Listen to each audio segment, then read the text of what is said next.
crois que tu es prêt ou prête pour passer sur une alimentation cétogène, ben, je t'invite à voir ce que j'ai à te partager aujourd'hui parce que franchement, tout ce que je vais te dire dans la vidéo d'aujourd'hui, j'aurais aimé qu'on me le dise avant. Alors l'alimentation cétogène, on en parle un petit peu partout, on entend beaucoup parler, et c'est vrai que c'est génial, hein, ça permet une perte de poids rapide, ça permet d'avoir une énergie stable toute la journée, d'avoir moins de fringales.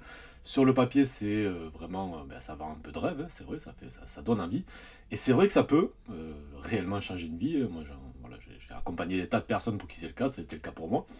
Mais entre ce qu'on te vend, entre guillemets, sur Instagram et ce qui se passe vraiment dans la réalité, il y a souvent un monde. Du coup, aujourd'hui, j'aimerais te partager 5 choses que j'aurais aimé savoir, en fait, avant de commencer, et ben, qui m'auraient évité pas mal d'erreurs, pas mal de frustrations, et aussi quelques petites crises de nerfs face à, ben, des fois, des manques dans mon frigo, dans mon placard, des choses que j'aurais aimé avoir et que j'avais pas et qui m'ont poussé à faire quelques erreurs. Du coup, si tu veux éviter ces pièges-là, si tu veux éviter ces frustrations, je t'invite à rester avec moi jusqu'au bout parce que ben, y a des choses que personne ne te dit vraiment dès le début et qui au final font toute la différence. Juste avant de commencer, je t'invite à regarder en description de cette vidéo, je t'ai mis le lien vers mon guide du débutant keto, donc c'est en description là autour de cette vidéo, et tu as aussi le lien vers mon groupe Facebook Keto Autrement sur lequel je partage tout un tas de contenus additionnels, que ce soit des recettes, que ce soit des conseils vraiment voilà, qui sont que sur ce groupe, et ainsi que tu peux me poser également toutes les questions que tu veux dessus. Du coup, première chose que j'aurais aimé qu'on me dise avant de commencer, c'est que le keto, c'est pas juste t'enlèves les pâtes, quoi, t'enlèves les féculents. Ok, bon, c'était un petit peu l'idée que j'en avais au tout début, parce que quand je me suis dit, ok, j'enlève les pâtes, j'enlève le pain, les pommes de terre, et puis le riz, tu vois, et puis on est ok, quoi, tu vois. Sauf que c'est pas juste ça, quoi. Le keto, c'est pas juste moins de glucides. Il faut bien comprendre que c'est un vrai changement vraiment métabolique qu'on met en place, où on va pousser ton corps à changer de carburant. Ok, donc l'idée, c'est de passer en fait du sucre vers le gras. Et ce switch-là, ton corps, il va le ressentir, notamment au début. Il y a une vraie période d'adaptation. Ce qu'il faut bien prendre en compte et comprendre, c'est comme si, par exemple, tu as une voiture qui roule depuis tout le temps, je sais pas moi, à l'essence, et d'un coup, tu la passes au diesel. Bon ben voilà, ça va poser problème. Alors, l'exemple n'est pas très bien choisi parce que finalement c'est impossible. Mais imaginons qu'une voiture puisse s'adapter, ben, c'est un petit peu ce qui va se passer au début, elle va un peu tousser jusqu'à ce que les choses voilà, soient un peu plus faciles pour elle. Donc du coup, il faut comprendre que tu vas sûrement, encore une fois, c'est pas pour tout le monde, mais pour une bonne partie des gens, passer par une phase d'adaptation. On entend souvent ce mot de grippe cétogène, de fameuse keto flu, où on a un peu les symptômes de la grippe, que ce soit des maux de tête, que ce soit des crampes, que ce soit de la fatigue, peut-être des vertiges, des ballonnements, des choses comme ça. Il faut comprendre que, bon, ça c'est tout à fait normal, hein, quand on démarre en cétogène, de passer par cette phase-là. Et c'est simplement dû au fait que, comme ton corps est en train de changer de carburant, il y a des choses qui se passent. Donc, pour aider à ça, et en réalité cette kétoflux, il ne faut pas penser que c'est seulement ça. L'idée c'est simplement que, vu que tu as tendance à évacuer beaucoup plus de minéraux, puisque tu vas aller uriner beaucoup plus souvent, hein, c'est des effets qu'on a au début, notamment parce qu'on vient baisser les niveaux d'insuline, et vu que tu vas manger de manière beaucoup moins salée, puisque tu vas manger que des aliments bruts que tu vas transformer toi-même, en réalité tu vas avoir quelques petites carences qui vont arriver, notamment une carence en sodium. Donc l'idée vraiment c'est de boire beaucoup. Moi ce que j'aurais aimé comme disent c'est ça, quoi. C'est quand tu démarres et même après, bois beaucoup, supplémente-toi en magnésium, magnésium citrate, bisglycinate, 400 mg par jour, supplémente-toi en sel, une cuillère à café, une demi-cuillère à café, une cuillère à café de sel dans ta boisson de la journée pour aller mieux. Pense à saler tes aliments, ça c'est des choses hyper importantes. Mange des aliments riches en potassium, ok, très important aussi. Et en gros, c'est ça qui crée en fait cet état grippal, c'est ça qui va créer cette fatigue, qui va créer ces maux de tête, d'accord? Donc prépare-toi, mets ça en place d'emblée et tu verras, tout se passera très bien. Deuxième chose que j'aurais aimé qu'on me dise au début, c'est que le keto, c'est pas manger 10 steaks avec plein de fromage. Ok. Je sais, les choses disent que je prends voilà, des exemples volontairement un peu caricaturales, mais c'est vraiment ça. Moi, j'ai un peu ça dans ma tête, tu vois. C'est bon, je vais pouvoir faire péter des gros morceaux de viande avec un taquet de fromage dessus, et puis voilà, c'est trop bien et tout, avec du saucisson, enfin, tout ce que tu veux. Voilà, moi qui adore tout ça. Sauf que, voilà, ça c'est une erreur un peu classique, parce que alors, effectivement, le gras, c'est ton ami en cétogène, ok, mais pas n'importe lequel. Je veux dire, entre un avocat et, je sais pas moi, un pot de mayonnaise industrielle, il y a un monde, quoi, entre les deux, d'accord? Donc, vraiment penser ça de cette manière, en se disant, ok, le gras est mon ami, mais c'est les gras de qualité qui sont mon ami. Ça ne veut pas dire que tu peux pas manger un peu de fromage, que tu peux pas manger des gras un peu moins qualitatifs. Bien sûr, ça apporte aussi du plaisir, etc. Néanmoins, ça ne doit pas être la majorité du gras que tu manges. Ok. Pourquoi c'est important? Parce que, ok, on perd du poids en cétogène, malgré le fait qu'on mange quand même assez gras. Mais l'idée, c'est pas de perdre du poids en tuant sa santé. Tu vois, si tu manges que des gras de très mauvaise qualité, tu vas juste tuer ta santé, normalement, ce qui est juste normal. Donc l'idée, c'est vraiment de partir comme ça. Donc moi, ce que j'aurais aimé vraiment savoir, c'est de me dire, ok, j'ai le droit au gras, mais en fait, je dois faire une part belle au gras de très bonne qualité, que ce soit les avocats, que ce soit l'huile d'olive, les noix, les différentes graines, les poissons gras, les viandes grasses, etc. etc. Ok, ça, c'est hyper important. Et tu te gardes les produits, on va dire, ultra transformés, donc même qu'ils soient keto, mais ultra transformés, tu les gardes pour voilà, des petits plaisirs ponctuels que tu peux te faire.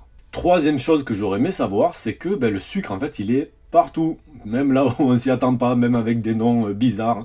Le sucre est absolument partout, c'est juste hallucinant, notamment si tu manges des trucs industriels. Là, c'est juste une folie. Alors moi, au début, je crois que j'ai fait un peu comme tout le monde, j'ai viré les gâteaux, le pain, les bonbons, les pâtes, toutes ces choses où je savais qu'il y avait du sucre, qu'il soit simple ou complexe. Mais je continue à manger, des soupes toutes faites, des yaourts aromatisés. Qu'est-ce que je prenais d'autre? Voilà, des choses que j'achetais, des sauces aussi, industrielles que tu achètes, etc. Et en fait, c'est quoi? Je me suis rendu compte qu'il y avait du sucre dedans. Alors ça date d'il y a longtemps maintenant, parce que j'ai appris simplement à lire les étiquettes. Très important, ça c'est un conseil que je te donne, c'est bien celui-là. Apprends à lire les étiquettes. Parce qu'en fait, j'ai découvert que le sucre avait à peu près, alors je crois que c'est 80 noms à peu près différents, si je dis pas de bêtises. Ce que tu vas retrouver le plus souvent, notamment sur les trucs industriels, plus ou moins de mauvaise qualité. Ça va être sirop de glucose fructose, il y a le dextrose, il y a la maltodextrine, le dextrose, je l'ai dit, enfin bref, c'est à peu près les 3-4 qu'on voit le plus souvent, mais en fait, il y en a des tas d'autres. Je t'invite à regarder sur Google, tu tapes tous les noms du sucre, ou je sais plus ce que c'est la recherche, mais tu vas halluciner. Et c'est là que j'ai compris en fait que le sucre, c'est pas juste une histoire de bonbons, de gâteaux, de sucre plein, etc. C'est une affaire d'étiquette en fait. Et si tu apprends pas à lire ces étiquettes, à regarder, tu vois, derrière chaque aliment, la case glucides, et regarder dans les ingrédients en fait le type de sucre qui est dedans, en fait ça va te poser problème, parce qu'on veut rester aux environs des 20 grammes de glucides maximum par jour. Mais en fait, en ajoutant ces aliments-là, en passant pas qu'il y a du sucre dedans, on en rajoute sans même s'en rendre compte, et ça peut être 5-10 grammes de manière assez facile. Et ça empêche en fait tout simplement de se dire, ouais, je peux rentrer en cétose, mais j'y arrive pas. C'est peut-être parce que tu as ce problème-là. Donc moi, ce que j'aurais aimé savoir avant de commencer, c'est, mec, avant de manger keto, apprends déjà à lire une étiquette. Ça, c'est la base. Quatrième chose que j'aurais aimé qu'on me dise, et sur lesquelles ça a été relativement compliqué, mais je te vais te donner une petite technique juste après, c'est que tu vas devoir expliquer ton choix tout le temps. Ok. Tu vas réduire ton alimentation en termes de glucides. Tu vas faire face à des remarques.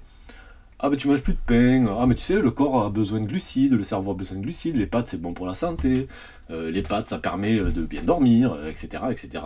Tu connais un petit peu tout ça, tu vas passer un peu pour un ovni au milieu des gens que tu côtoies. Je te rassure, quand moi j'ai commencé, donc c'est quasiment 10 ans maintenant, c'était beaucoup moins démocratisé qu'aujourd'hui, clairement, mais aujourd'hui il y a toujours des gens un petit peu qui comprennent pas, hein, qui sont un peu sceptiques souvent au début. Donc là, ce qu'il va falloir faire, dans un premier temps, c'est vraiment assumer ton choix, d'accord? Il faut bien comprendre que, ou même tu pourras même l'expliquer, mais il faut bien comprendre que, comme toi, tu fais vraiment un vrai changement de vie, ok?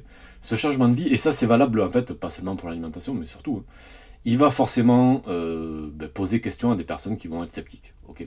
La meilleure réponse que tu peux leur apporter, c'est tes résultats. Moi, pour ma part, il y avait des gens qui étaient un petit peu sceptiques. Quand ils m'ont vu perdre 20 kilos, ils ont commencé à me dire « Ah, mais c'est pas mal ton truc, tu pourrais m'expliquer ?» Tu vois, voilà, il y a ce genre de choses.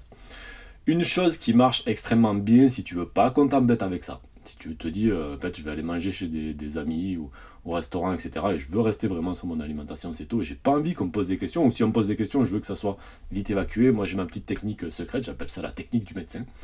En gros, quand une personne te dit, tu vois, te fait une remarque, tu dis oui, mais en fait je suis allé voir mon médecin, tu sais que j'ai des petits problèmes de poids, de santé, etc.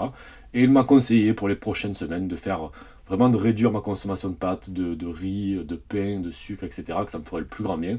Donc du coup, j'applique ça. Donc en fait, qu'est-ce qui se passe avec cette technique? C'est simplement que tu fais intervenir ce qu'on appelle un tiers d'autorité.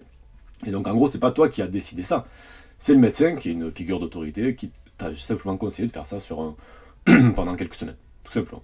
Cette technique-là, elle est absolument magique et elle permet vraiment en fait de détourner l'attention et même de, tu vois, de lancer un peu le débat. Parce qu'en fait, les gens vont se dire, ah, ton médecin t'a conseillé ça et tout. Ben oui, tu dis oui, parce que ben, il m'a dit que ça mènerait beaucoup. Et donc, ça peut aussi amener les gens à penser différemment par rapport à ça et à accepter en fait la chose beaucoup plus facilement. Donc moi, la première chose, voilà, ça c'est la quatrième chose, mais ce que j'aurais aimé qu'on me dise, c'est, ben, tu vas voilà, faire face à pas mal de gens sceptiques. Ben, y a une technique pour ça, c'est celle que je viens de te donner. La cinquième chose que j'aurais aimé qu'on me dise, c'est que ça allait, on va dire, marquer ma vie. Qu'est-ce que je veux dire par là? Alors, que tu restes cétogène tout le temps, que tu le fasses pendant quelques temps, puis que tu arrêtes, parce que des fois, ben, la vie fait que, hein, c'est pas toujours facile, etc. Peu importe. Ce qui se passe, en fait, quand on passe sur une alimentation cétogène et qu'on goûte à ses bienfaits, c'est que ça te, comment dire, ça te marque, en fait, ça te marque au fer rouge, et tu y penseras, en fait, toujours, même si tu sors de cette alimentation, tu penseras toujours à cet état de bien-être que tu as eu, et ça te poussera, en fait, à y revenir, d'accord? Parce que ça, vraiment, ça ancre en toi le fait de se dire, mais ce changement alimentaire, il m'a fait un bien, mais incroyable, quoi. Et ça, c'est quelque chose que j'aurais aimé, comme je disais au début, parce que ça m'aurait hyper motivé, bien entendu. Bon, je l'étais déjà pas mal, mais ça m'aurait encore plus, voilà, de voir, en fait, des gens qui me disent, mais juste essaye-le, même si tu n'en fais pas ton mode de vie pendant toute ta vie, peu importe, essaye ça quelques mois, parce que vraiment cette expérience va te marquer au fer rouge, et vraiment tu vas avoir ça en toi et te dire, ben yes, le fait de plus avoir de fringales dans la journée, de plus sentir son énergie qui fait ça toute la journée, être fatigué l'après-midi, d'avoir une clarté mentale incroyable, de, je sais pas, avoir un rapport à la nourriture complètement transformé, un rapport à la faim aussi complètement transformé, où tu te rends compte que tu n'as plus faim tout le temps. Enfin, toutes ces choses-là qui font que tu sens que tu n'es plus esclave de la nourriture, en fait, tout simplement, parce que la réalité c'est ça. Et ben c'est des choses sur lesquelles, voilà, sur lesquelles tu auras envie de revenir, en fait, même plus tard. D'accord? Donc ça, voilà, s'il y a bien quelque chose que que j'aurais aimé savoir avant de commencer, c'est que c'est une expérience qui allait me marquer au fer rouge. Voilà pour ça, j'espère que ça t'a plu. Alors, si tu te lances dans le cétogène, j'aimerais que tu retiennes donc ces 5 leçons. La première, prépare-toi à la phase d'adaptation. Ok. Deuxième, choisis les bons gras, les gras de bonne qualité.